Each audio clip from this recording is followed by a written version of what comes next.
बादशाह अकबर एक नए महल का निर्माण करने वाले थे, जिसकी तैयारी पूर्ण कर ली गई थी और शीघ्र ही भवन निर्माण कार्य प्रारंभ होने वाला था।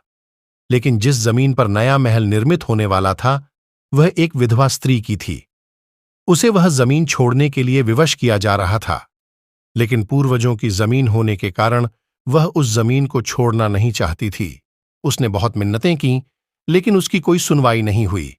अंततः वह बीरबल के पास गई और उसे सारी बात बताकर मदद की गुहार लगाई। बीरबल ने शांति से उसकी बात सुनी और उसे आश्वासन देकर वापस भेज दिया। उसी शाम उसे सूचना प्राप्त हुई कि 2 दिनों में भवन निर्माण प्रारंभ होने वाला है, जिसके लिए भवन निर्माण सामग्री निर्माण स्थल पर पहुंच गई। अगले दिन बीरबल अकबर के साथ उस जमीन पर पहुंचा। वहां मिट्टी के ढेर के पास कई बोरे पड़े हुए थे। बीरबल ने एक बोरा उठाया और उसमें मिट्टी भरने लगा। ये देख अकबर ने बीरबल से पूछा, बीरबल, तुम ये क्यों कर रहे हो?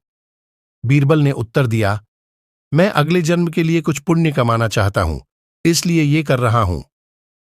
बीरबल की बात अकबर को समझ नहीं आई, लेकिन उन्होंने उस पर अधिक ध्यान नहीं दिया। वे वहां खड़े देखते रहे और बीरबल बोरे में मिट्टी भरता रहा। बोरे में पूरी मिट्टी भर जाने के बाद वह अकबर से बोला, हुजूर, मिट्टी से भरे उस बोरे को उठाकर मेरी पीठ पर रखने में क्या आप सहायता करेंगे?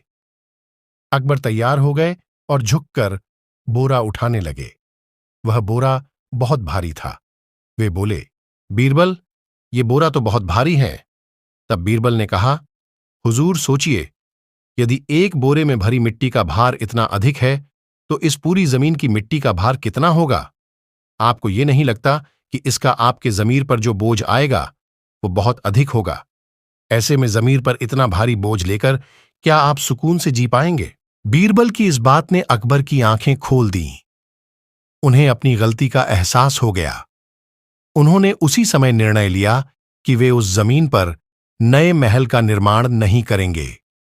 इस तरह बीरबल अपनी सूझबूझ से बादशाह अकबर को मना पाता है।